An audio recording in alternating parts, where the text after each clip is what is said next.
So here we are back in Hendersonville at the homestead. And you know the storm that went through the southwest yesterday, the red and the orange? We were the blue dot right in the middle. A lot of fun. Actually, it was a lot of fun going to Texas, putting about 2,000 miles on the car, having a great Thanksgiving with our good friends. On the way home yesterday, I learned that one of our dearest friends, one of my mom and dad's dearest friends, passed away this weekend. And I'm just thinking about how the cloud of witnesses is filling up. You know, in Hebrews chapter 11, it talks about those who were faithful.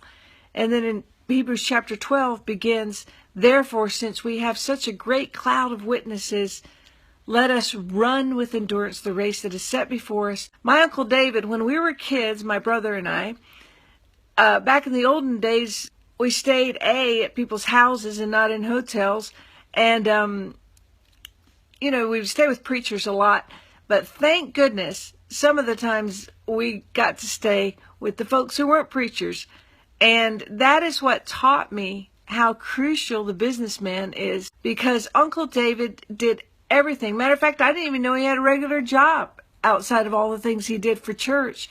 He worked so hard with Royal Rangers, something that's kind of like Boy Scouts, had me paint a teepee one time for the Royal Rangers, and it was just a really fun place to be. And when we didn't want to travel all over the country with our mom and dad, they'd ship us off and let us stay with the Whartons.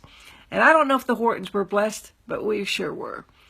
And my Uncle David just taught me so much about the faithfulness of the believer. You know, you've got the people who minister on one side of the pulpit, and then you've got the people on the other side of the pulpit, the people who hold down jobs, the faithful who contribute so much to the volunteer work at churches, and they go on missions trips. And that was Uncle David.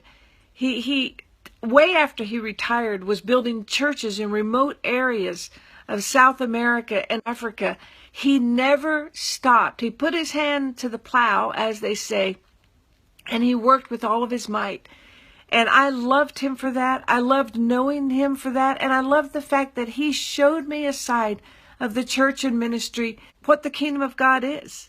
It's not one or the other. It's both sides, the professional ministers and the people who are part of the congregation contributing. And I'm so grateful for that.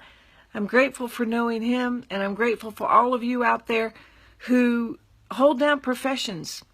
And then you do mission trips, and you volunteer, and you spend a lot of time at the churches in addition to everything. And I am so grateful for people who do those things. And just want to say that.